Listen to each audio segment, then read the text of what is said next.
This is the Henry's Child Podcast. Am I crazy? Or am I just raving?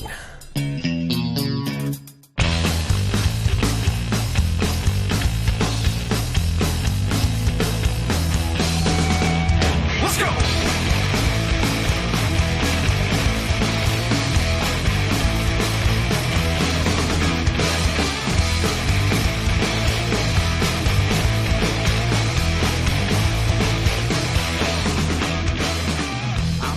Ah, yes, that was Attack Ships on Fire. Attack Ships on Fire is a band that Rich and I started back in 2002. And I think we were in it till about 2004, 2005. And the reason that we created it was, first off, we didn't have anything musically going on. Secondly, I had just moved up from the Bay Area back to Oregon. And at that time was living in Springfield. And then during Attack Ships on Fire, I moved to Portland. So really, at the time, we had just started exploring two polarities. And I talk about this in the podcast. On one hand, we had discovered early Beach Boys, where we were dissecting harmonies and thinking about chords and the different ways that they created music. And on the other hand, we started listening to punk. So bands like Refused and Bad Religion started to sort of creep into our sphere and our ecosystem. And those two things sort of molded together became what we kind of originally were going to do as Attack Ships on Fire. And I should mention, too, just to bring this around, speaking of Henry's Child full circle, is the name Attack Ships on Fire was actually Andrew's idea. Andy said one time, man, if I'm ever going to have a punk band, I'm going to name it Attack Ships on Fire. And somehow or another, throughout the decades, that actually stuck with us. And so we started Attack Ships on Fire. So my discussion on the Am I Crazy or Am I Just Raving podcast today is MikeBell. And MikeBell is a great friend, and we met him through his audition into Attack Ships on Fire, his integration, and then ultimately his assimilation of Attack Ships on Fire. When I started to communicate with Mike about kind of just coming on the podcast and sort of talking about it, it really hit me that we had spent a lot of time together and that he's just a good dude. And it's not just that he's a good dude. We spent a lot of time together, and we influenced each other tremendously, very heavily. And if anything in this podcast, I'm talking over him or seeming like I'm cutting him off. And unfortunately, I can't go back and record the entire thing. But I was excited. I mean, I honestly was really excited to be with Mike again and see him again and just connect. And I mean, we spoke for 5 minutes and I turned this on and started recording. This was a lot of fun. And I'm glad that I was able to reconnect with Mike. And Mike has a new band named Big News that is going to have a CD release show coming up here in Portland on the 16th of February, 2020. And it's going to be at the Twilight, and Mike talks about it and tells you all the details in this podcast, so you have to wait around for that. Otherwise, we are still working on the record, and that's about all the housekeeping that I have right now. So without any further ado, please enjoy this conversation with my friend, MikeBell. I had bought my house in Portland, and we played Porky's. Was it called Porky's? Yeah, it was called Porky's. Okay. They had the pallet stage. Yeah. Their stage was all pallets with like some shredded up plywood on top. The pallet It always makes you feel so much more secure, right? We were packed into a tiny corner. Aaron Don was playing drums still. I remember that. I remember being sketched out as fuck being there. Yeah.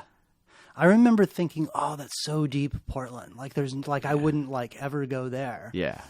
And I think what we didn't realize is like I-5 was like 2 blocks up, you know, from where we were. Yeah, but it was still deep Portland. Because it was kind of scary at the time. It was kind of scary. Where had we played before that in Portland? Meow Meow, which was right down here. That's right. Forgot about that. Super close to this office, yeah. Yeah. That was all ages, right? That was all ages. We did a couple shows there. We're going to work my old Attack Ships on Fire knowledge. Yeah. Because I kept it going for a long time. That's old. Yeah, I know. That's that's part of what inspired me so much to even write some stuff down. Because and it just occurred to me that it's way more Spinal Tap than I thought, because the one person that we had the most difficult keeping until Alan was a drummer. Yeah. You know? Yep. And even though we're playing with MikeBell, who's a very accomplished drummer himself, but he can't bust a Don Henley. I can't sing and play drums at the same time. Yeah, it's too much. It's a fact. It's too much, yeah. So I felt like we had some difficulty keeping a drummer, and I don't know why. But at the same time, I feel like we actually met you through Aaron Don. Oh, yeah. And is that how we met you? Absolutely. Because you had Doc Mafan? We had Dak Mafan in the mid-'90s, so to get into Dak Mafan, I bugged Aaron for a year. He used to come into the gas station I worked at, and he always had a sign in the back of his little Toyota pickup. Are you a rock singer?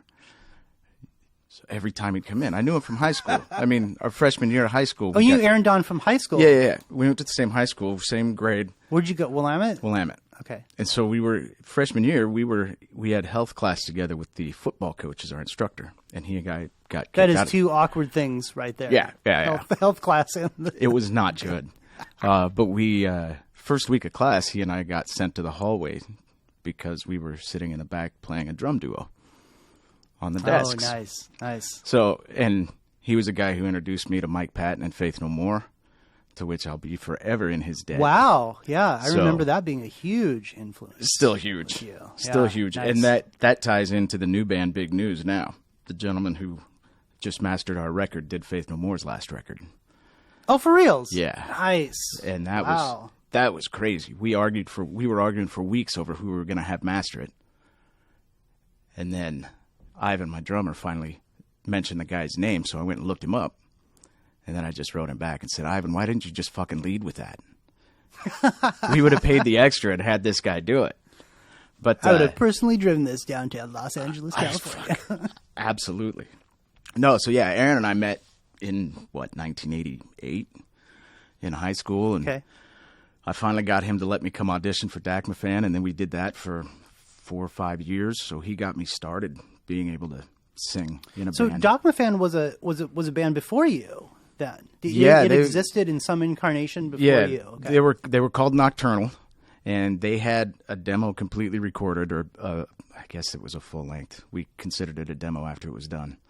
One of those recordings. Right, sure. You know. I have a couple of those. Yeah. So they had all of the music done, but they didn't really like their singer.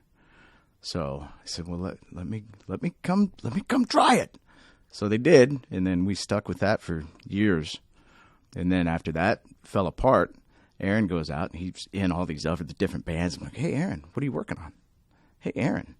So then he calls me up one day. I've got this band. I think you might be a good singer for it. So, he introduced me to Mike Patton, and he got me in my first two, real nice. gigging bands. Nice. Yeah, so the best I can figure, and I reached out to Rich over text this morning, because I think it was Aaron was a part of the Sick Nine crew that moved up, that was Bethany Sin, that moved up from like Grants Pass or Ashland or one of those places. Grants Pass or Medford. And they were rehearsing in that studio in Springfield. So I thought that and again, it's just the timeline of it all. It's like we actually had that before you joined the band, and I kind of forgot about that. And it was kind of this loosely, I think Jarrett had like 2 DA-38s kind of in the back, and his dad was like a construction dude, so he sort of made the, it's funny now to think back how live that room really was. Oh, yeah. And this was actually before Jarrett went to college. He went to college for audio stuff. Yeah, it was just before that. Right. Just before that, because he came up and recorded the major label debut tracks while he was down there. Right. That's right. He came up and did that for like a week. Oh, sexy Jenny. And then we couldn't get the mixes back, which worked out awesome for me. I got to learn how to mix a record. There you go. Exactly. Holy shit, that was an education. Yeah, wow. So it worked out awesome. And having that studio space, man, that was a godsend from day one. It was really nice. And I must have bought the house in Portland while we were in Attack Ships on Fire, and in between, because I was living on 10th Street. Yeah. Down sort of by, I guess, downtown Eugene. I remember that. And then, because then you had moved to Portland, and then we would commute together. And I'd pick you up at those really great little brownstones out on like 39th and Division. 39th and Francis. Francis, right that's off of what Powell. It was, right? Just down from Powell. Those were good times. Those were really good times. That was a lot of fun. And it was funny. So after you and Rich quit, I moved back to Eugene. Then I moved the band to Portland and stayed in Eugene. And then I finally moved back to Portland. Wow. So I was doing that commute one way or the other for like 3 or 4 years. Yeah, you and I-5 were best friends. We were close. You taught me one of the most valuable skills that I have shared with my children. What's that? Is going to live on for 2 more generations, all because of you. Apparently, there was this thing that you and the dude from Speed Shift would do where you would get a Taco Bell burrito, and the other person, in the most non-gay manner possible, would fold back the sort of the wrapping. Oh, yeah. So that it was accessible to eat while you're still driving. So you could still shift the car at the same time. Yeah. Like not spill burrito, which really is genius. Like, who wants to do that? Right. Because you're always eating those Taco Bell burritos, in an emergency, because nobody healthy in their right mind eats that for fun. No. For nutrition, right, or whatever. Secondly, it's always on the way down, like right before like a photo shoot or something. Where it's like, everybody wear a white shirt. And it's like, exactly. Blur. Yep. That's a beautiful skill. So anyway, so you and I-5 are friends. Very close. Now, are your folks still around? Yes. Okay. Because they still live in Eugene, yeah? No, they moved up to this area. They live out in Damascus now. They moved up 6-7 years ago. Wow. In fact, I'm going from here to go visit them. Do the sonly duty. Since I'm an accountant, I get to go help with the taxes. Oh, yeah. Oh, that's right. It's kind of your season right now. It's that time of year. I'm staying busy. Always busy. Nice. Yeah. With Aaron, there's one show that Rich has that I will occasionally sort of revisit. That it wasn't a great show. Yeah. And I don't know where most of that stuff is. It's funny, when I was going through my Henry's Child posters and then my First Sleep posters, I don't have a lot of Attack Ships on Fire posters. I don't feel like we didn't really save much of that stuff. That early stuff, I've got a couple, but really it's not such a much. Shame. It's such a shame, dude, too. I know. I hate it. And so with that lineup, which was Rich Clinton, you, me, and Aaron Don, we had the show at Diablo's in Eugene, which has changed many different names, whatever. But oh my God, it was early on. It was between the 2 records. And I mean, we were, tight. Oh yeah. Trucker asshole tight. Those songs were amazing. I love that record. And I had to go back because I just completely forgot about the whole, like, what year it was. And it was 2004 is what we have. Now, whether any of this is actually right or not, I mean, I just remember like being all like, dude, we can actually make our own CDs now. Yeah. It's phenomenal. Yeah. And there was distribution through CD Baby. Yeah. They must have been a brand new thing. They were brand new. Yeah. They were brand new. Yeah. They still digitally distribute that album. Do they really? I've never put it anywhere else, and they have it. And if you go look up Attack Ships, I believe those 2 records and the last one we put out, Vegas Soul, are the only 3 that are available on most streaming services. Yeah. So there's 1 or 2 in the middle that just somehow dropped off somewhere. Right. I don't know like how. Whatever had the mystery record. Exactly. Ladies and gentlemen. So yeah, when I actually wrote you, I can't remember, it was like over Facebook or something. Because we were driving back from Bend for some reason with Rich. I don't remember what we were doing, but I had Spotify on, and Spotify, it sort of kind of ebbs and flows. And I mean, I have my own personal beliefs about Spotify, but it's one of those things that, like, you might as well just get it out in the open. I mean, everybody does it. It's true. But anyway, so I saw the major label debut, but then it had like 4 songs from the first record at the very end of it. Yeah, I did that. That's pretty clever. I thought that was really clever. If you go through and look at that, you'll also find that there are 23 blank tracks between the last song on this record. You and Aaron have a hard-on for the number 23. Right. But they're not all blank. I believe I put cricket sounds. Oh, yeah, 23 you did. tracks going up to that. And I was like, well, let's grab my 4 favorite songs and put them at the end. I've got time on the CD. I got time. I got Might time. Might as well do it. It's a short record. A record's supposed to be 30 minutes, and I think that clocked in at like 28 or 29. Isn't that funny? Oh my gosh. Yeah. I know. Shoot, I was going to ask you. So, it's funny. I mean, what is the whole deal with 23? I know you explained it to me before, and Aaron used to he used to talk about it all the time. I know. We had a saying for it. I mean, it goes back to the 90s, and it was a Dakma fan thing. When I joined I joined that band, it was, man, it's the number 23, man. Just look for it. Now that you know, you'll see it everywhere. We started seeing it everywhere. So what solidified it for me was we had song on our first full-length record called Plan 23. Okay. It's our favorite song. All of us, the song just hit for us. And a few weeks after I don't remember if it was after we recorded it or wrote it, there's a headline on the paper, Plan Crash Kills 23. I was like, what the fuck? How is that a thing? They had a typo in a headline, and it was Plan Crash Kills 23. That's awesome. So I was like, okay, 23. We called it the mystical, magical number of wonderment. Wow. I can't believe I remember that. You know, it's what I think even better is we sort of throw this out to the universe. You know, some kid, like his in like 20 years, there'll be this thing where people go back and they're like, we're going to study conspiracy theories because they were all debunked, you know, after Elon Musk and that whole, like it's just, they were all debunked or whatever. And they'll be like, no, this MikeBell guy, man, he's part of the fucking Illuminati, dude. That's right. He knows about 23. Every record has a tribute to Satan. Satan. Play track 3 backwards on every record I'm on. Or Marlboro Reds or something. Marlboro Reds. So, but okay, that's great. So the 23 thing came. So I actually thought Aaron technically was cheating because he would like put up pictures just from hardware stores. Well, like you go in and get the numbers for your house. Well, yeah. And I'm like, okay. Well, you know, it's stupid things. It still clicks with me every once in a while. I went to Cafe Yum here a few weeks ago, and my order number was 23. I went back a week later. My order number was 23. I'm like, what the fuck? I'm a big NLP guy, and like you just said, Cafe Yum, and I literally tasted hot and jazzy in my brain.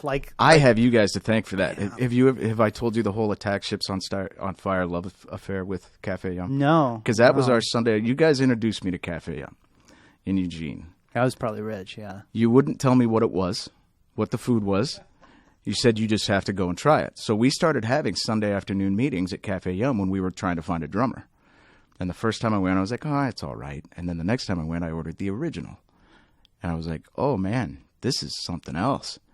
So then we started going there constantly. Well, then I moved the band up here to Beaverton. And I move up to Vancouver. You know Cafe Yums. They swore they'd never franchise.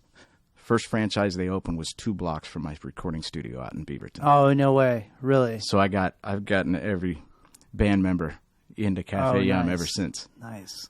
Now, was that when you were at Bongo Fury? Yeah. Okay, yeah, I remember that place. When I remember dropping off a couple seats, or like something there where I just was like, oh, I'm just going to kind of stick my head in here or whatever, and like a mariachi band was like playing over here. And there was always one mariachi band, no matter what time you went there. I'd go there when I was mixing and mastering our record Punches Are Free. I had been laid off from work, so I had 7 months to record, mix, and master this record while I was, between gigs, which was amazing. And I had that spot out there. So I'd show up at 8, 9 o'clock at night, thinking most everybody will have been gone. And I'd just mix overnight. Come, 2 o'clock in the morning out on the loading dock, which was that was their hourly rental. You could go out to the loading dock and practice. There'd be an 8-piece mariachi band out there almost every day. So drummers historically for Attack Ships on Fire had been a thing. And I don't know if that sort of leaked into whatever you had done later on, because I think you and Alan kind of like were together for like 15 years or something. Yeah. But there's one very inspiring situation that I want to bring you back to, and I'm just going to see if I can kind of land this for you. So we really sort of vicariously lived through you, and to this day, this is still discussed because of the inspiration that it led. And it's really just 2 words. Yeah. It's Cupcake and it's Larry. So I need to know 2 things. I need to know, number rage. One, in this sort of the spectrum, sort of between the, let's call them between the 2 A's, between the Aaron and the Alan. Okay. There was this incident that occurred with Cupcake Larry. Yeah. And so that's number 2. Or number 1, just confirmation if it was between those 2. Yeah. Right? Okay. Yeah. And what is the actual story around that? So I was living in that brownstone apartment over on 39th.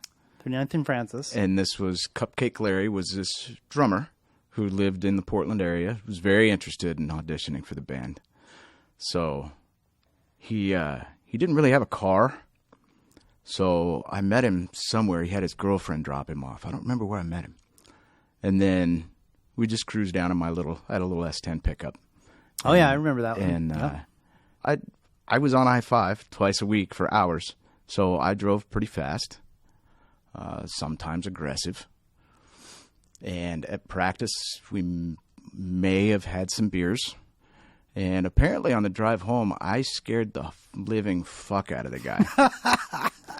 And I think he sent us a message saying, due to my road rage, that he wasn't really interested in being in a band that was really quite that intense or that angry, I think is what the message was. So then the next record had the song Road Rage. Yeah, yeah. That I Actually, you led the record with Road Rage. No, you didn't. Oh, I know what it was. You made a radio edit of Road Rage. I did make a radio edit of Road Rage. I thought it was a funny song. It's because so what happened, and the reason why it's so funny to us, everybody who's listening, is because you sort of had a nominalization of him. So not necessarily him, yeah, but the concept, the nominalization came from you actually made him a verb, right? Yeah. So it's get out of my way, you fucking cupcake. Cupcake. Right? Yeah. So that's right. So it's sort of a weird infamy with it. Okay, yeah, that's good. Yeah, those are two signs. Number one, a drummer without a car. Okay, that's a red flag right there. And two, having your mom or your girlfriend drop you off. Those are two like obvious signs. But we were young. We didn't care. Yeah, dude, Yeah, the thing that I have to stress to people when I talk about this is all we wanted to do was play. Yep. Like we just wanted to get out and do it, and that was it. And so this sorted. But we had some characters come through, and it's because we'd all been playing in bands in Eugene forever. Yeah. But for some reason, we didn't know that many people who were at least available for the type of commitment we were looking for. It was the commitment. It was the type of music too. Yeah. Because especially for Rich and I, like at the time, we were like, we want to kind of shed things that were Henry's Child. Like we were trying to get away from kind of the clean elements of it too. And we had kind of really discovered two polarities, right? The polarity of kind of Brian Wilson songwriting, Beach Boys harmonies, and refused punk, in your face, Bad Religion. So these two sort of polarities that we sort of played from. And then we used to like to say, well, it kind of sounds like the Foo Fighters. And it'd be like, kind of like, no, not really. Yeah. But maybe if Mike Patton was involved or producing the record, it might be, but it's kind of a stretch. So anyway, so you're right. There were characters, and and thank you. That's a very kind way to put it. So we had kind of gone through, and we met these really interesting people or whatever. For sure. So then we meet Alan Carter. Yep. And Alan, we met here in Portland, probably up on like Belmont or Hawthorne or something. I remember it was a bar. Yeah. And it was me, you, and Rich. Uh-huh. Met him, and I think I might have even been living in Eugene at the time. Maybe so. But he was living in what, McMinnville? McMinnville. Mm-hmm. And he had just moved out here from Baltimore. Oh, right. That's right. Yep. Yeah. And he had a funk band that he was involved with back there, and like a butt rock band or something. Do you remember the butt rock band's name? I don't. Because it was on the head of his kick drum when he came out, and I will never let him forget it. Oh no, I don't remember. Air Force One. Oh God. Yeah. Yes. I'm still proud of him for showing up to an audition with that on his kick drum. Air Force One. That's awesome. That's right. I had completely forgotten that we interviewed him first. So we went out and met and talked to him before we ever had him come down to Springfield for an audition. So we meet Alan, and I remember him being all like, "Yeah, I thought it was really super clever," and he was a good drummer. Oh yeah, he was a good drummer. Yeah, and he was working at a wine place. Wasn't that it? Man, there's a whole history I can give you about Alan Carter's wine career. Yeah, there's an S at the end of that. Careers. Yes, careers in wine. He turned out to be, one of the best friends I have. To bring him into the band, for me personally, in my personal life, it turned out to be one of the best things that ever happened to me. Nice. For a lot of reasons. One, I felt like he was the right drummer for the band at the time. Yeah. He had the right attitude. unlike me, he had graphic designing skills, which was a big plus to bring to the band. Totally. He was gainfully employed, so he had some disposable money he could bring to the band. That's always helpful when you're trying to put out records and travel and do all that. Yep. How long was he in the band before you guys quit? It wasn't that long, was it? I don't even I don't even know if it was a year.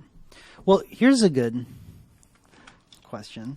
This is what old people do. They have to look at stuff. Look at the It's credits. even better when you have to take your glasses off to... Well, there's still a bone of contention with the credits on the first record, where we listed Aaron Dawn as additional musician. Oh, yeah.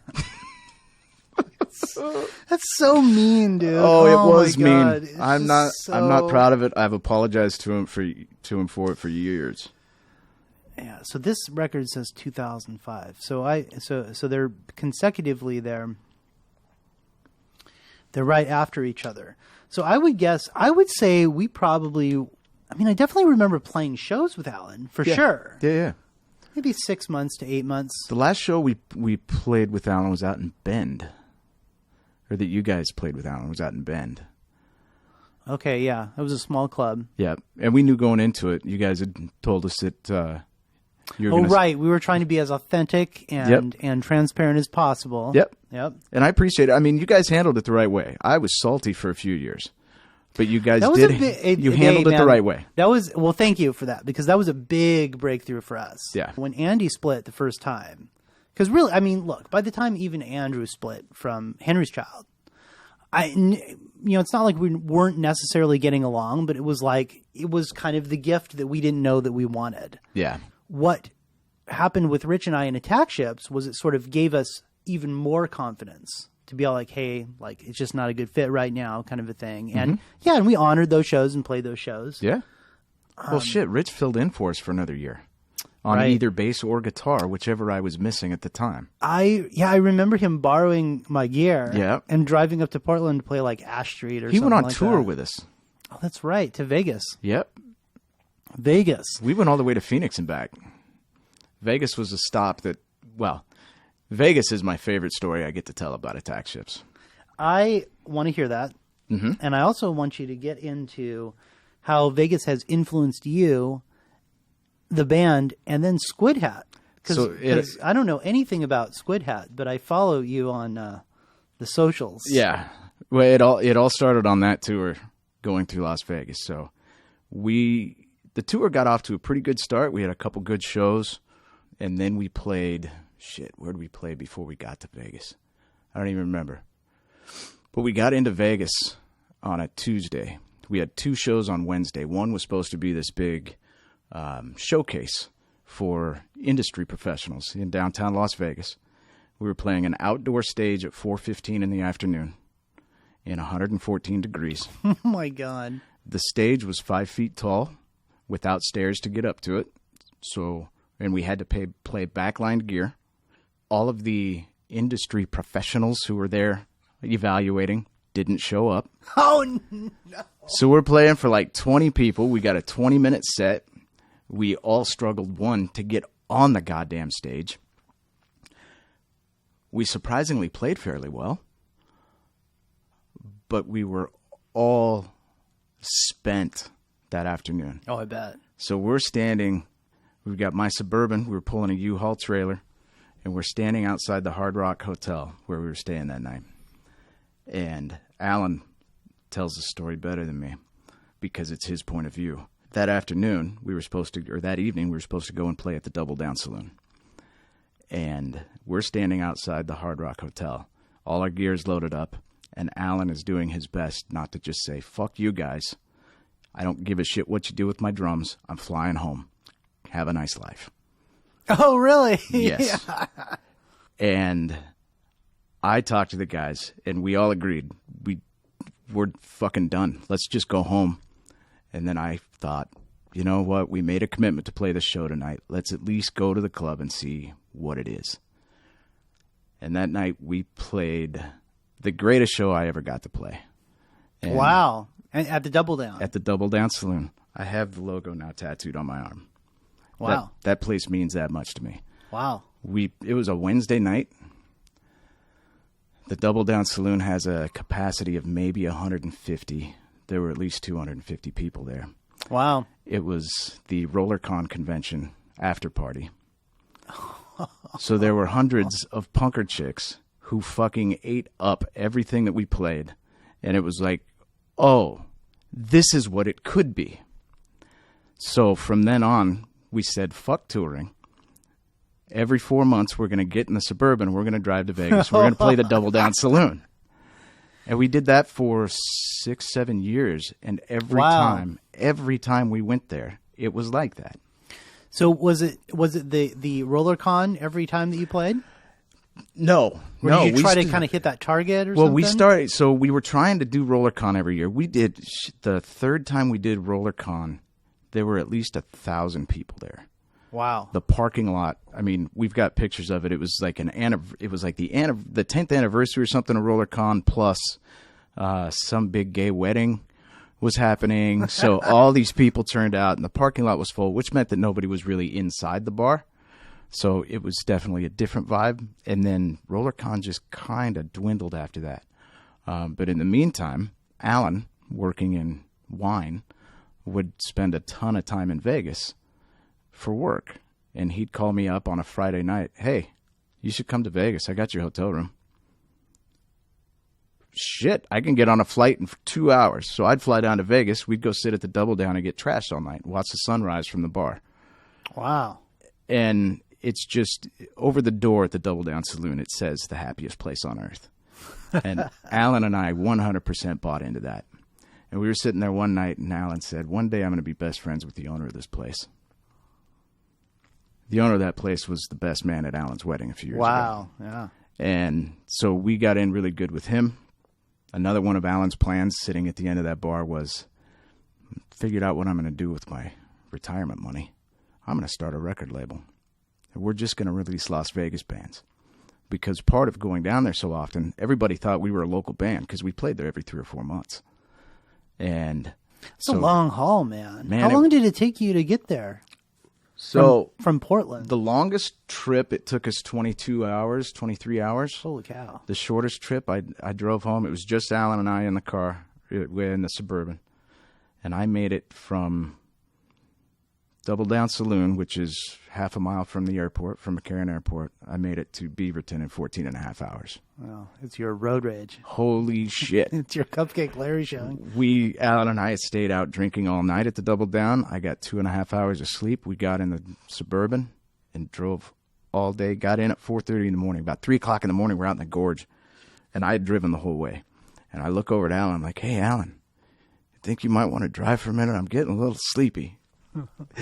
And he looked over at me and he said, man, I'm seeing colors. I said, okay, I'll drive the rest of the way. Oh, jeez. He was done. But yeah, so when he decided to start up Squidhat Records, I just sent him an email and said, hey, if you ever need any help with accounting or bookwork or anything like that, I'm happy to help you out. I want to do whatever I can to help you.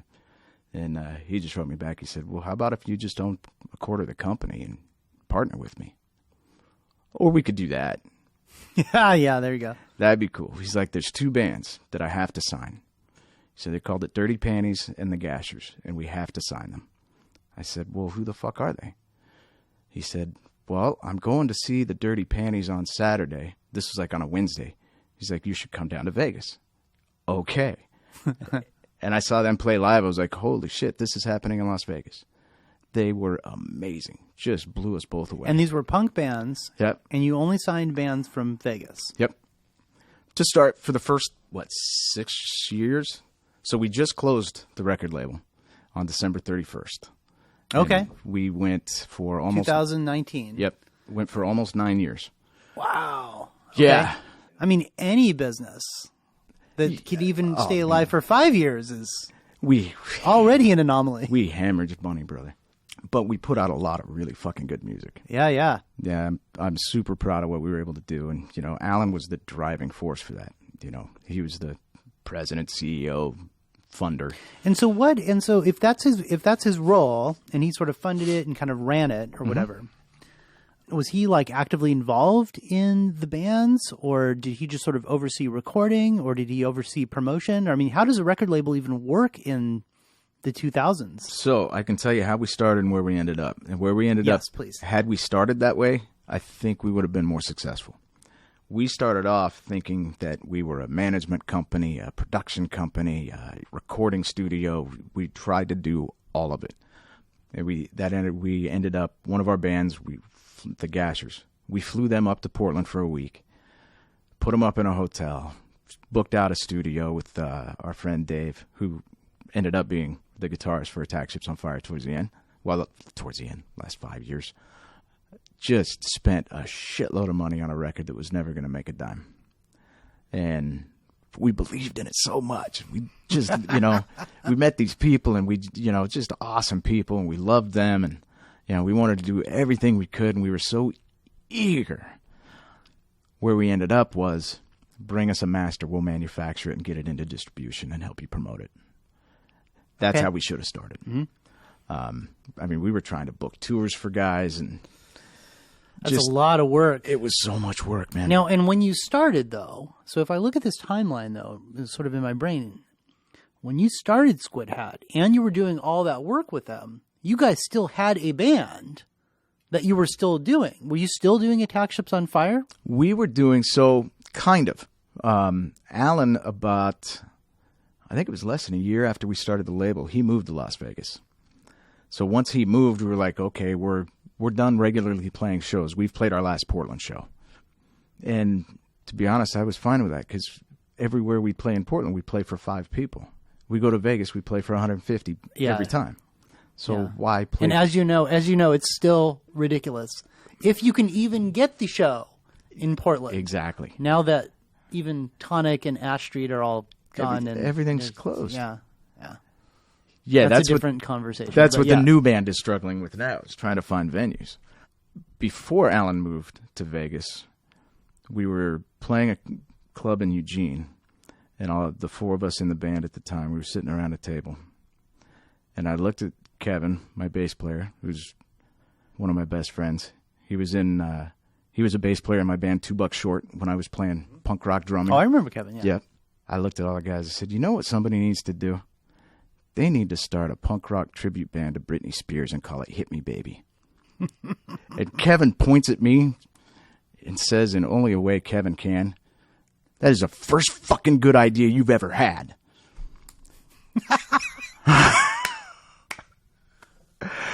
And Alan agreed. It's a backwoods compliment. A week later, Alan shows up at practice with CDs for all of us and hands them out. He says, here's our Britney Spears playlist. This is our set list. Go learn the songs. Kevin, you got to figure out how to put them together.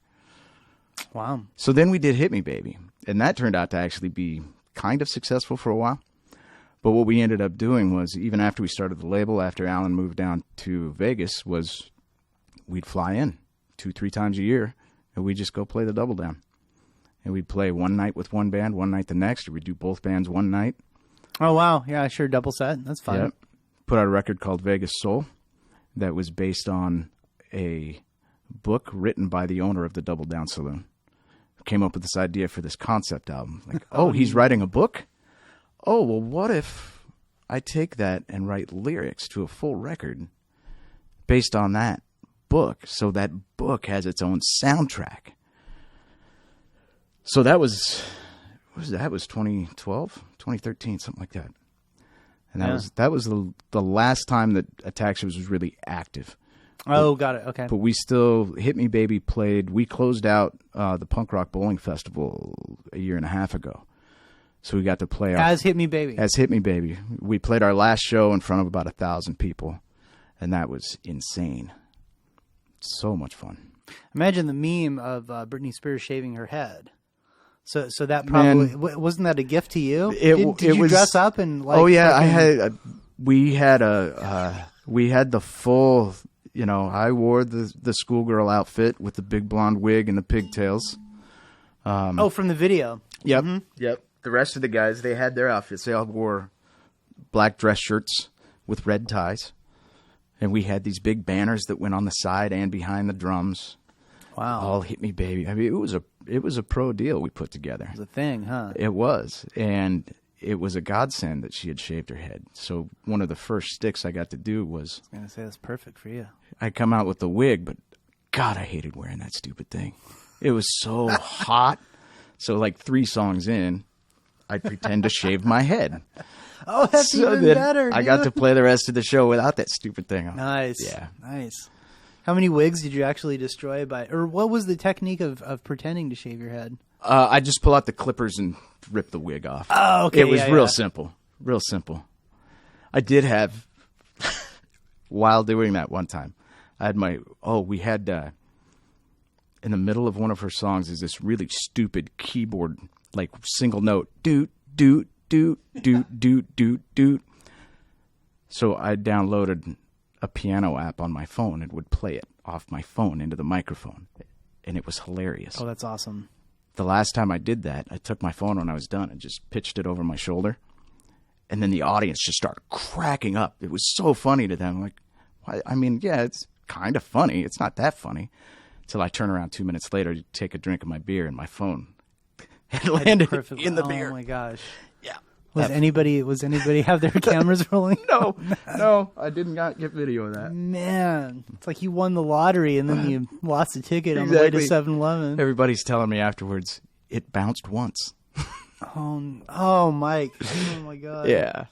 So Squidhat, so did you ever expand past Las Vegas? You had mentioned maybe that you had gone outside of there.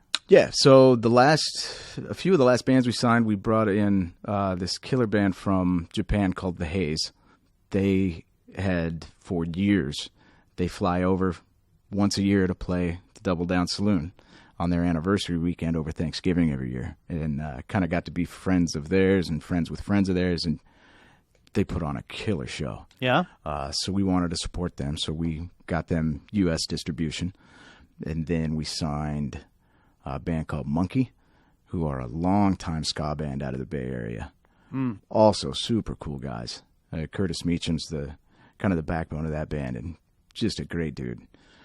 And then one other band, Venomous Pinks out of Phoenix. All-girl punk rock, and they're badasses. Wow. So we got to put out their EP a couple years ago. And they're now signed to Slope Record. I think Slope. Crap, now I'm going to say it's the wrong label. They're signed to another label, and they're out touring and tearing it up right now. Wow. So, being that you were involved in it, I mean, it sounds like you had drastically expanded the landscape of your connections just in the music world. Oh, for sure. Especially by becoming a different role. So rather than just being a singer in some other band or whatever, you now were, co-owner of this label. Yeah. Did you have other bands in between Attack Ships? I mean, Hit Me Baby is it's a real band. Yeah. I'm not going to discount it, but you're not writing, you're not doing all the things that because I know you. Yeah. One of the things that instantly was different about you that Rich and I really liked was that we would give you music, you would go hide away, and then come back with something. And so it was always this beautiful, this wonderful cacophony of like, what is going to happen with Mike now? Because all your lyrics are they're clever already. Like that's just a given. It's one of those things where you have to be careful about how much you take something for granted, because it's not how the rest of the world works. Right.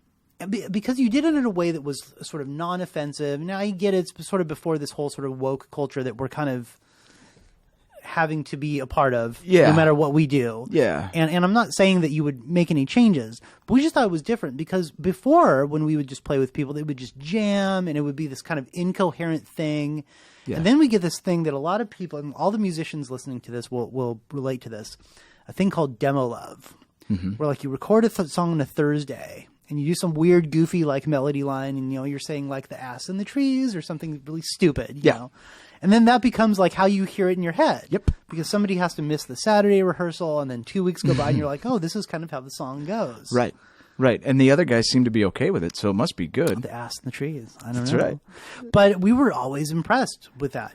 And obviously you couldn't do it in Hit Me Baby, so during that time, was Hit Me Baby the only thing that you were performing at the time? Pretty much, yeah. Yeah. Well, I had to take a lot of time off. The label took up a lot of time. all of that, it just kind of took a back seat for a little while. And I didn't like that.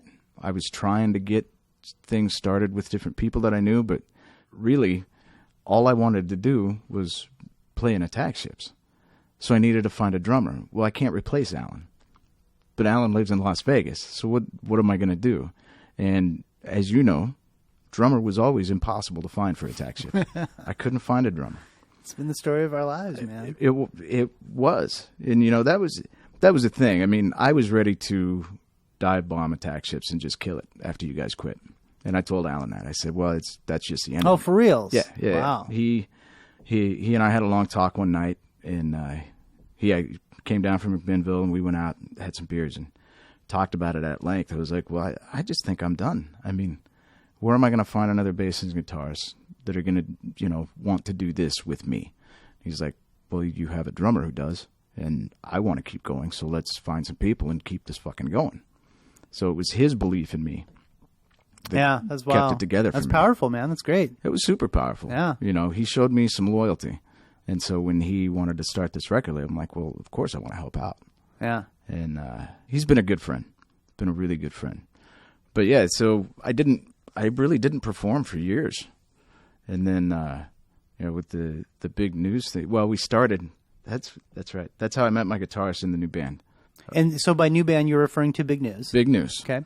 Yep. So I met Al, a friend of ours, Dave, who was the guitarist in Attack Ships for several years. He wanted to start a tribute to Clutch. Oh, wow. And okay. so he called me up and said, you're the right singer to do this. I know you're a fan. I'm like, everybody in a rock band's a fan of Clutch in some way. I said, but we're going to be playing for nobody. Who's going to go see a tribute to Clutch? So then he's like, well, I've got a bass player. I'm going to play guitar. I think I got a drummer. So we rehearsed for like 3 months playing Clutch songs. We were called Crutch. I thought that was a clever name. That's clever. And we never once played a show. The drummer just kind of fell out, and then we just lost touch for like a year. And then Al sends me a message one day and says, hey, I'm kind of trying to start this thing with the old drummer from White Zombie, and I got a bass player. I think you're the right singer. Here's a couple songs. And he sent me songs that he had, just demos he'd put together at home. Yeah. I was like, well, I'm going to go to my studio right now and record vocals to these and send them back and say, what do you think? So I did that, and he's like, yeah, let's jam. And so I go into it. We had no idea. I had no idea what we were going to do. They were saying they wanted to do kind of like stoner rock, and I'm like, well, that's what Rich and Tom told me when we were starting Attack And it Ships. was nothing like that. They want to do kind of That is stoner right. rock. I kind of remember I'm that. like, well, I don't really know if I can do that, but I love the idea of a challenge. So let's try it. It wasn't until the second time I'm walking out of Ivan's basement studio. I'm thinking, oh, the former, he played drums in White Zombie. So he was a guy who played a summer tour in '98 with Rob Zombie or something.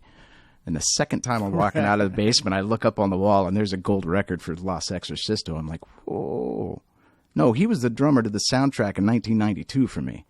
Right. I'm like, Right. I graduated high school that year, and all summer in my little S10 pickup, I just had that.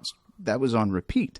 Like, Yeah, Rich totally creeped on that. He's like, I thought I recognized that name. And he Yeah. looked at him and was like, no, this is the guy that did all the stuff that you think of with White Zombie. So Exactly. awesome. That's awesome. yeah, and turns out to just be a great dude too. So And all of these cats are up here? yeah. So Ivan lives down just outside Salem. We all have a bit of a commute. Al lives out at the coast in Nesquin. Nesquin, that's pretty far though, man. It is. That's a pretty... Al's dedicated though. Man. How often do you guys rehearse then? Typically, since we started mixing the record, it's been we didn't practice for several months while we were trying to mix. We just got together and mixed a couple times a week. We then kind of had to part ways with our bass player who plays on the record, which was kind of sad. Super talented kid, really talented guy, had some personality differences. Yeah. Those are hard. They were. It was really hard because I love the way he plays on this record, man. So we think we found the new guy. Yeah. We're practicing right now about twice a week. Try to get together. Okay. Yeah. Yeah. And you got a space? Like, do you practice out of your house? Or Ivan's got a full pro recording studio in his basement where we get to practice. Okay, great. It works. So you're set. Yeah. It works out great. Do you guys still record rehearsals? Record some, like if we're working on writing, but if we're just running through the set to get show ready, we won't record. Yeah, there's definitely a mode of show ready, and we don't really do it with Henry's Child because the next record we're doing is we're redoing a bunch of old songs that were on the first record. Oh, really? Which is really weird because like I didn't actually play on it. I was gonna say, but I played the CD release show, so everybody kind of just assumes it, and I'm like, well, I think I might have been. I'm not the guy on that record, but like, I think I might have been at that show, by the way. I was there with Jason Varner. Jason Varner, yeah, sure. I remember Jason. So yeah, I think I met you at that show, and then I don't think I talked to you again until he was a drummer. Yeah, that's he's still a drummer. He's playing jazz now. Jazz. Yeah. Jazz. His mom and my mom are best friends. Yeah. I know. I got him in trouble for things we can't talk about. You sure on this did. Podcast. You sure did. You were the bad influence on that good Christian boy. Boy, I'll tell you. Now that Emma's 16. Oh my god. So my whole my challenges, they're just different. Yeah. So Rich and I have another band called 7 Second Circle. Uh-huh. And we have a little bit of a different, we don't rehearse as much as we would like to. But one thing that we do that's different is we record the entire rehearsal. Yeah. And I just bring it home and kind of starting Monday at work, I kind of listen to it and just sort of pick out the little tiddly bits that I think that might be good. What we're recording every rehearsal as is to be able to give us the foundation to be able to rewrite those songs. Because with Attack Ships, the whole idea was 3 chords and a cloud of dust. Yep. And it worked because we were so tight. And the Alan Aaron era of those is what made it that way. Absolutely. And that really like oh man, it's just like because when I had already booked. I mean, we had been talking about doing this podcast for like 3 months or something, a long time. Yep. And then when we finally booked the time, Rich is all like, "Dude, I've had this thing up on YouTube. YouTube. I mean, who would have thought YouTube, right? I mean, right. Weird." But he's like, "Yeah, I've had this whole entire Attack Ship show up there for like a couple years." I'm like, really? "Oh my god!" What show? It's the Diablos one I was talking about. Really? That's on YouTube. And it was just remarkable. And so of course I watched it before you came in. Yeah. And I was just like, it was just remarkable how tight we were. And so I think on one hand, what I'm really getting at is like recording rehearsals kind of gives us the momentum for it, but to be able to write something that's not only memorable, but also sort of, sticks with you that's really the cream. Oh, absolutely. That's the best part about it. Because I can't see you not being creative. Because this new record is really good. And I'll tell you, the one thing that not surprised me about Big News, but one thing that I was very glad to hear you at was you're back to singing rock. It's not like a punk thing. Yeah. Because you can be creative and you have 100% sort of, I just control the lyrics and do all that stuff. I'm sure that's the way it is. It is. It is. And I really good. Like, there's not a clunker on that record, dude. Well, that's very kind of you. Very good recording. It's very kind of you. And the record has a lot of personal meaning. There's a couple songs on there about my best friend who passed away last year. So there's at least one song on there where I just open up and scream, and the catharsis from that, when I listen back to it, I can really hear that pain in my voice. Yeah. And that really kind of took me by surprise because I've always screamed on records. Sure. I hit a different thing in it. I was like, oh shit, has that been there the whole time, or did it take that for me to get there? So, I've never thought that I've figured out everything I can do with my voice. Mm. So it's always heartening for me to learn something new that I can do with it. I'm like, oh, there's another tool. I can use that somewhere else too. And yeah, the guys, they gave me complete freedom to do whatever I want, except they did not want to get very political. So really? Was that an actual thing? It was. Like, hey, I don't want to, like, consciously you're like, I don't want you to be political? Yeah, like, we don't want to be Rage Against the Machine. Like, Yeah, there sure. are half the people out there you're going to piss off, so you're going to cut our fan base in half as we start. Do you think that even like exists like it did back then? I don't know. Two things. It's always cool to have two things. Yes. So let's say three, because one of the things is going to be it's cool to have two things. So first off, we're way more polarized than we were before. Yeah. I remember the whole like the misunderstanding about the Bush War and all that stuff. That was with attack ships. Yeah. Right. Yeah. And number two is obviously we're fed this media just it's just like focus is now a currency. Oh yeah. But if we didn't have that, we wouldn't be able to do this, like what we're doing now.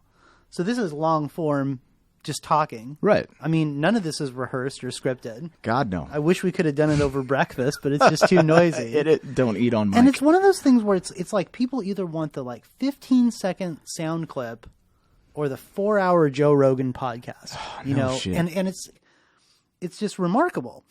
Big News requested that you consciously not be political. Yes. Now, this was after I had written the second fairly political rant of mine in lyrical form. Oh, okay. So they're like, it's cool and all, but, maybe not every song. We can do some. And I'm like, okay. Save that for open mic at the Beatnik my poetry slam night. Yeah. But it was, it was a direction I personally feel drawn very, very strongly pulled in that direction. So at first I was kind of upset about it because I'm like, well, just let me write the lyrics, guys. And then I thought, well, no, I'm representing everyone in the band when I'm saying me or I or we, right? Yeah. So, and I've always tried to be mindful of that, but I just assume everyone agrees with me politically, so I can just say whatever the fuck I want. Of course. So it actually for me, it turned out to be, I turned it around to make it more of an opportunity to try something different. I've tried to not make every song about a personal relationship because that's where I started, was just writing about how this bitch wronged me, right? Hey, please don't feed the animals, I mean. Oh, yeah. And so finding, what to write this song about. And it always, the way I write is, like you said, the guys will give me music and I will take it home and I'll listen to it a few times and like, okay, so I think there's probably some vocals that should go here, and then a word or a phrase will pop into my head, and then that's the basis for the song, is that word or phrase, and I write everything around that. Okay. I didn't know that, but like of the three songs that are running through my head, that kind of makes sense. Yeah. Even going back to Cupcake Larry, that was like a... Oh, yeah. I'm sure that the first words that came out of my mouth when I was trying to write that were "get out of my fucking way." I have no doubt. Sitting with my little 4-track cassette recorder. I mean, shit, that first Attack Ships. It's not, but here's the thing. From the Cupcake Larry perspective, it's not the safety of the car or the flip-flops you're wearing when you drive or the Taco Bell burrito in your hand. It's get out of my way. Yeah. Because this is going to happen anyway. Yep. I'm tired. I got to go to work at 6 o'clock in the morning. It's like I just got off rehearsal in Spring Tucky. It's right. It's like 9 o'clock at night. I just want to go out. I don't want to even stop for gas. No. I remember stopping for gas with you, and we got this coffee that was like, it was so old and so like...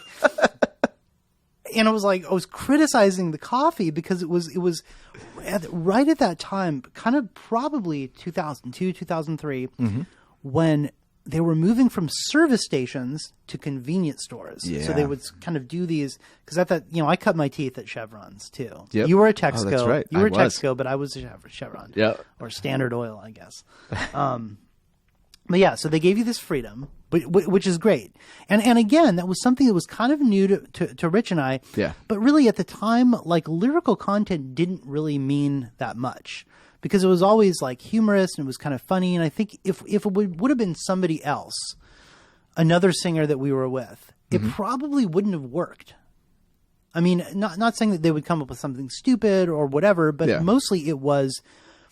Of the other people that we've played with, a lot of them has been very very introspective, whereas you write a lot of stuff that sort of is observational. Yeah. And sort of out there. And it's funny that you say that they didn't want you to go political, because one of the things that I really liked from the EP was the same side. Like, we're all on the same side. Yep. Which, again, could be Oregon Ducks. It could be like something else. But I took it as being like a political song. It is. It's very much a political song in my head. That's a song to me about the prison industrial complex. It's about immigration. Oh, yeah, sure. I mean, it's got those are the elements that I had in my head when I was writing it. And in fact, when the political conversation started, was our bass player at the time, he thought I was saying something different. He thought I was saying that we can't have immigrants and they need to stay the fuck out. I was like, brother, reread the lyrics I sent you. That's not what I said. He's like, oh, that's not what you meant? Well, I don't know, man. That lyric's kind of confusing. Can we change it? I'm like, yeah, I can. So that was when I realized that my sarcasm doesn't always come through in lyrics, because I thought I was a tongue-in-cheek line and he thought I was dead serious. I'm like, okay, so I could fix that. Yeah. But yeah, it wasn't long after that. They were like, well, maybe we just don't go political.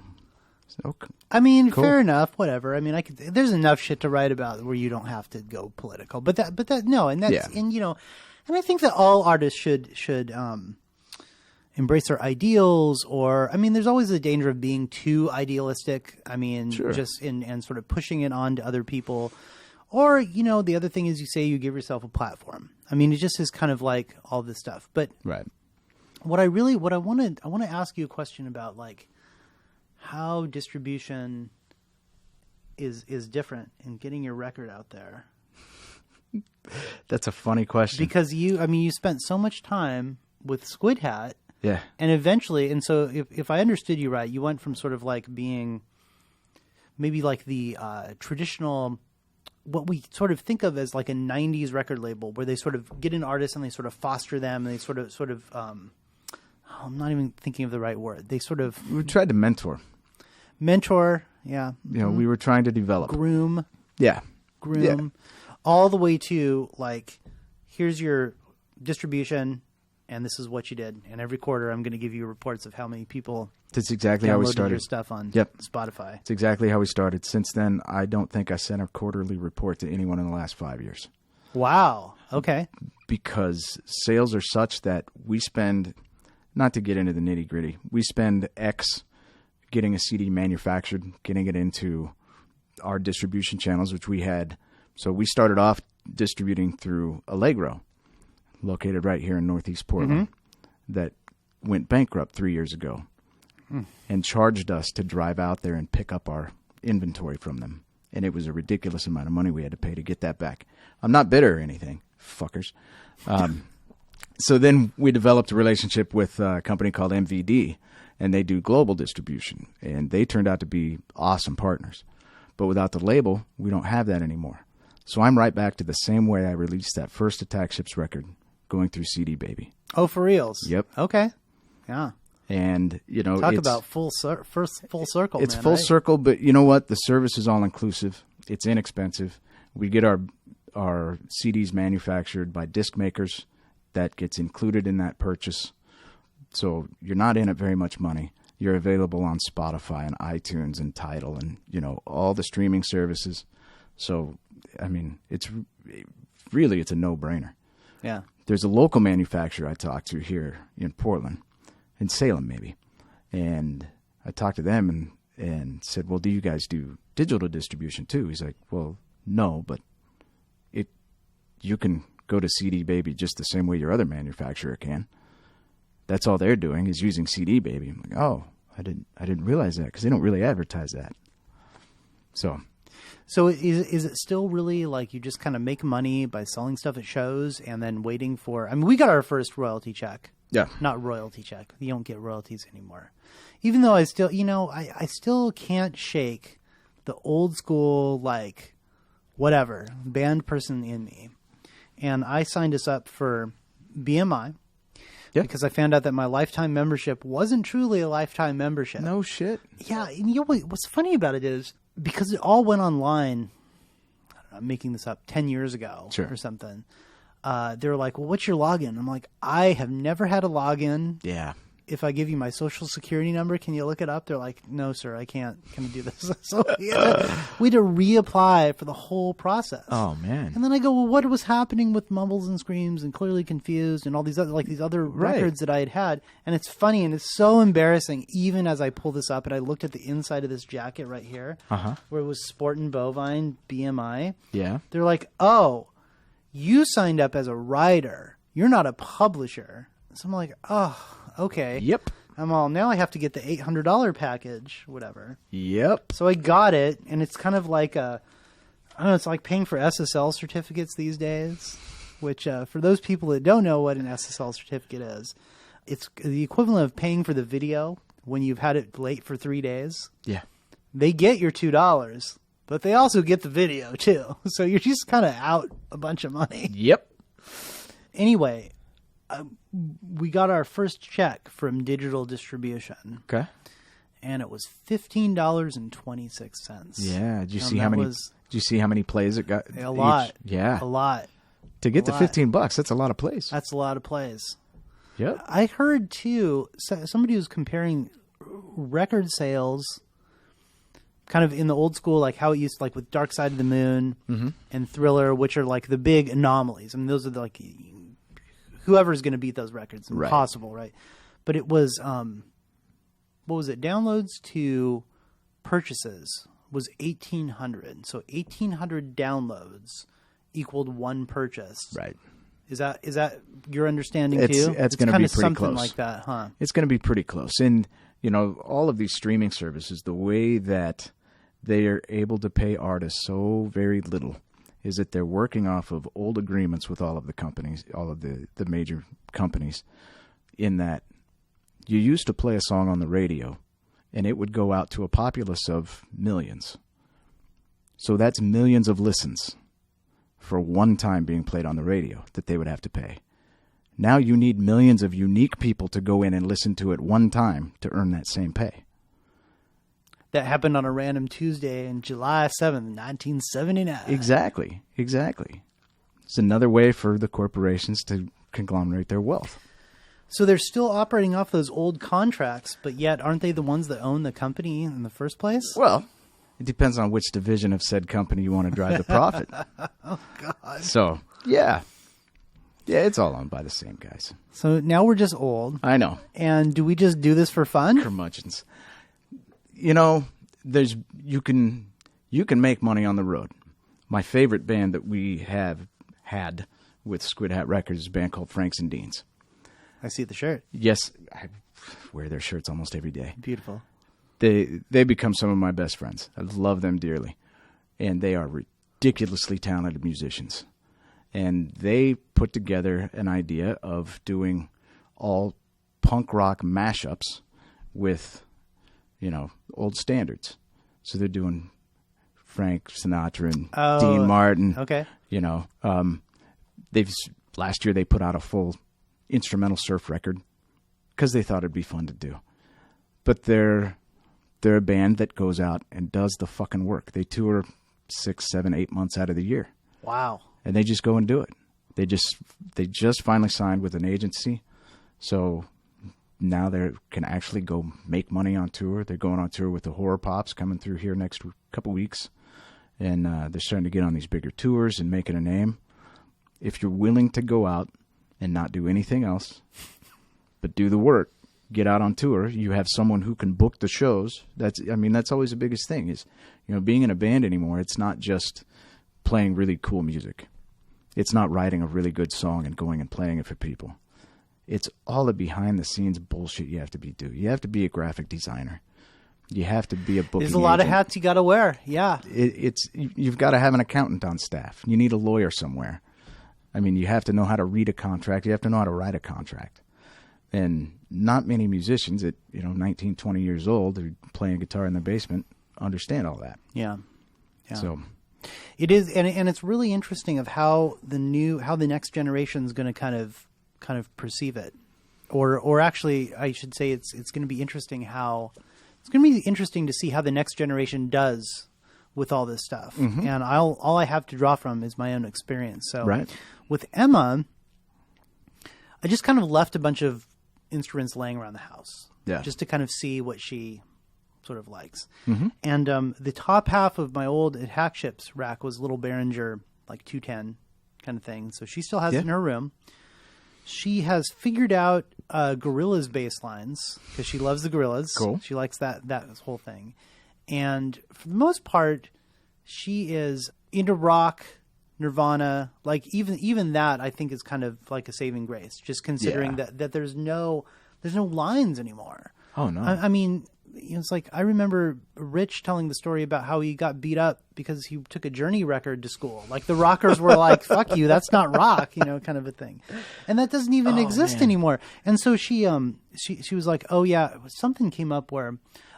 So she goes to Benson High School, which is like a polytechnic sort of school. And so instead of sort of being on the college track, you're on kind of the blue collar track. And so she's a sophomore, so she has to try all these different types of things. And one of the things she's in this quarter is radio. Oh. And that's a dying industry. It is. She doesn't really like it too much. Okay. But she kind of begrudgingly does the homework and hands it in. But she's all like, there was this hip hop guy who graduated from the radio program like 2 years ago. I'm like, whatever, blah, blah, blah. I pull him up on Spotify. 7.5 million followers. Okay. And I'm like, okay, so this guy is a thing. Yeah. I will admit it's hard. It's not hard for me to listen to. It's hard for me to kind of be absorbed into it where like I would be like a rock song or a Pink Floyd song or like a Faith No More song or something that already had kind of resonated with me. Because it's kind of mumble rappy kind of thing, but it's huge. It's gigantic. Again, like you just uncover these niches, of these things. And I'll be driving home from work on a Tuesday night and I'll turn down Russell Street and there will be a line around the block for the Wonder Ballroom. Right. And I go home and, I'm weird. And so I look up what it is. And some Swedish DJ I've never heard of. Yeah. That has sold it out.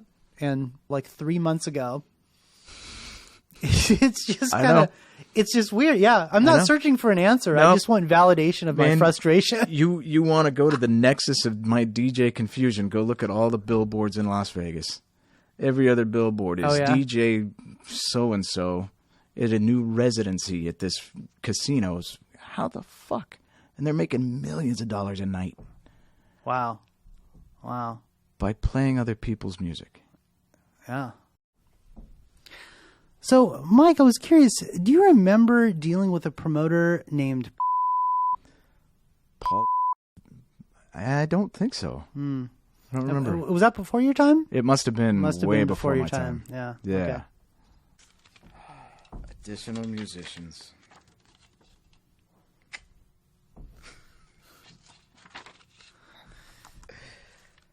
Aaron was so mad about that. Man, I know. And he should have been. I mean, we're jumping around so much. I know. But I'll tell you, I felt that was so wrong. Yep. Of us to do. It was. And we were so mad because firing him was such an asshole move. Yeah, it was. It really was. It was. I mean, if the way that the rest of my quote unquote career has gone, to think that we could get a drummer who was only ever going to play in our one band.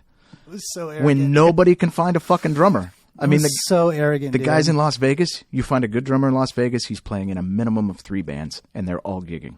Mm-hmm. All the time. Minimum 3 bands. Yeah, that's true. Yeah. Well, was that really the issue with Aaron? I mean, I feel like a lot of it was like we would get a rehearsal time, and then he wouldn't show up. And then you would drive by his house and his car was there and he's fighting with his girlfriend. Yeah, it was the girlfriend's influence, certainly on part of it. He ended up married to an awesome woman. So that's good. He won in the end. He got that worked out for sure. Okay. For sure. I was the officiant at their wedding. Oh, really? I married Aaron and his wife, yeah.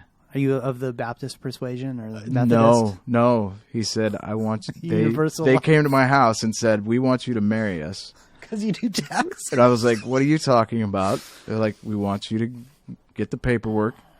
So I did. Do you have an Attack Ships on Fire tattoo on your arm? I do. Let me see it. I just got it last year. Oh my God, that's dope.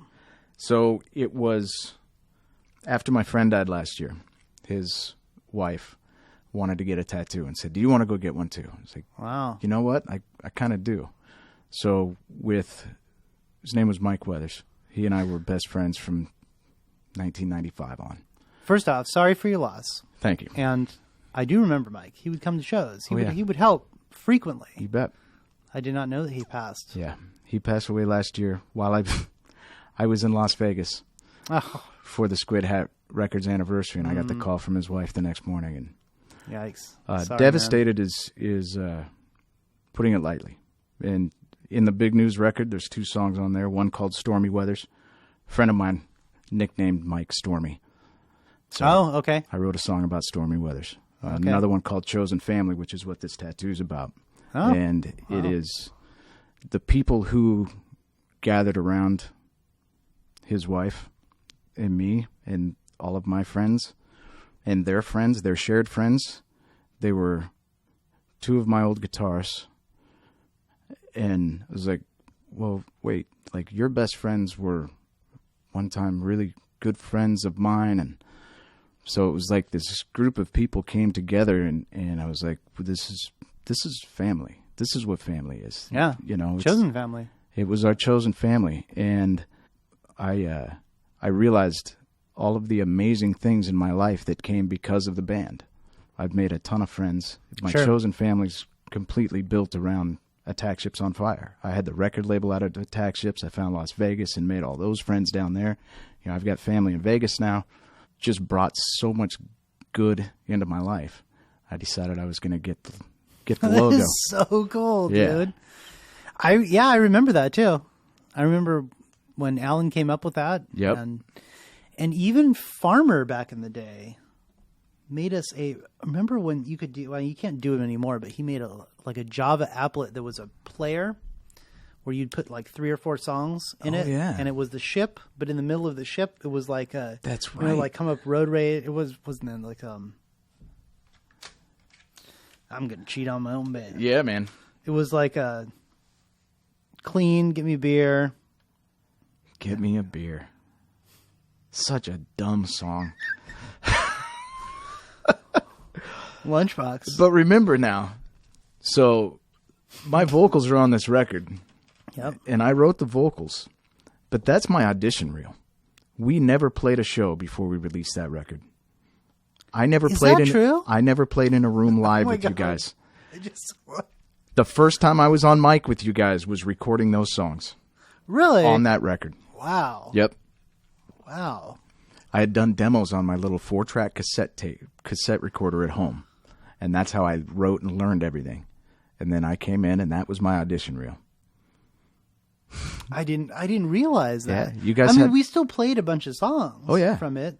Yeah. I forgot. Yeah. I forgot. One Night Stand has this little excerpt next to it, which is, "What's that fat guy's problem?" That's right.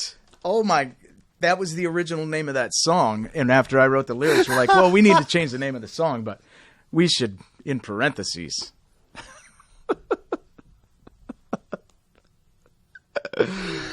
Oh, God. That's funny. I completely forgot that was on there. There's probably just somebody staring at him. What's that guy's problem? What's that guy's problem? I'm sure. I think that was an inside joke before I was ever in the band. It might have been. Yeah. Man, I don't know. I mean, I know we were vicious about that. So we were fiercely.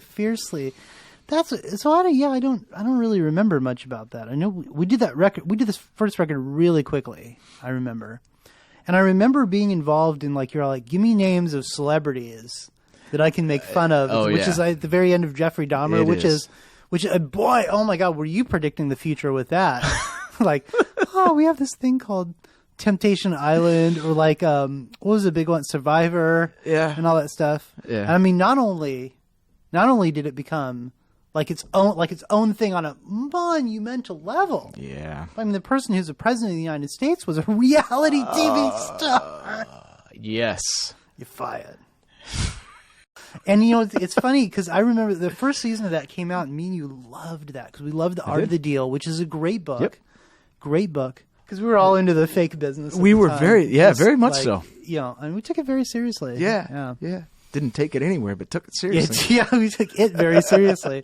It's like I heard all my books in there are their shelf help. You know, they hold the shelf up Absolutely. for me. Yeah, that's enough self-deprecating. But what's that fat guy's problem? I don't know. What's that fat guy's problem? Yeah. Let's bring this back full circle. Yeah. Big news. When does the record come out? Big news. It comes out on Valentine's Day, February 14th. 2/14/2020. Yes, sir. Okay. We're playing 2 release shows, one in Tacoma on the 15th. Okay. I don't remember the name of the club because they haven't given it. It's a weird. That show may not happen. We're pretty sure we're playing February 15th in Tacoma. But the Portland, the Oregon release is Sunday the 16th at Twilight Cafe and Bar. Oh, beautiful. Okay, cool. That is the so last Southeast, right? Yeah, the last cool kind of dive bar venue where you can go in and just make a shitload of noise. They're awesome staff there. The way they run the club is awesome. Cool. And the sound is good. The stage is good size. So I was really excited that they gave me a night. So we've got a band called The Deep opening up the show for us. Nice. We're going to go on second because it's a Sunday. We're going to play a little earlier. Oh, yeah, sure. Yeah. A band from Seattle, Tacoma called Under Sin. And then we're not sure about the fourth band. We had a Pantera tribute band booked, so we wanted to end the night raucous. Wow. But there was a little hiccup there with the venue. Hiccups happen. They forgot to pay their ASCAP. Oh. So they can't have cover songs for a couple months until they get that renewed. Better watch out. Those ASCAP police, they're everywhere. It happens, man. They are. It's crazy. It's crazy. Yeah. And so where should people pick up the record? Should they just get the digital distribution? Go to our Bandcamp. Bandcamp? Bandcamp is the best place to do it because the money comes after the Bandcamp fees. It comes directly to us. When you can buy the download. Download's the same price as the CD. If you buy the CD, you also get the download. So for $10, you can have a new coaster and some cool artwork. Nice. Yeah. Bandcamp's just Big News PDX. BigNewsPDX.bandcamp.com. Yes, is the sir. place you need to go to get the record after Friday, February 14th. Pre-orders are available, and you'll get our first single, Your Shoes, Okay. as an immediate Beautiful. download. Yep. Nice. Well, thanks for coming out and talking, Mike. Thanks for Appreciate it, having man. me. It's good catching up with you, Tom. Yeah, it was great to see you, man. It's been a long time. Indeed. As you can hear, Mike and I had an absolutely fantastic time getting together and recording this podcast. It was great to hear his new music, and I'm so glad that he kept Attack Ships on Fire alive for as long as he could and is still making music. And I'll tell you, this new Big News record is really good. Really good. Mike is back to singing rock and doing a fantastic job at it too. And he has successfully surrounded himself with some really, really great musicians. Speaking of great musicians, like I said earlier in the podcast, Henry's Child is still working on the new record. And we are looking for a CD release show sometime in April or May of 2020. And I think you guys are going to love this record. It's sounding really good. And we're very excited to be releasing it soon this year. If you like what you hear in the Am I Crazy or Am I Just Raving podcast, please hit the subscribe button. It's a very, very small, literally a 1-second gesture that means so much to us. Because when you subscribe, you actually automatically download the latest and greatest episode that we have for you. So I'm on my 51st episode, and so far, everybody's loved it. So I'm going to keep going with this as long as I can, and as long as people are downloading it, I will make new episodes. So please subscribe to this podcast. Also, if you're not on our newsletter list, please go to henryschild.com and sign up for the free newsletter list. In it, you get a download that is actually a different version of Stars in Your Eyes. That is motivation for true fans to go and get on the newsletter list so that you can get the latest information from Henry's Child as it gets released. Thanks again for listening, and I'll talk to you soon.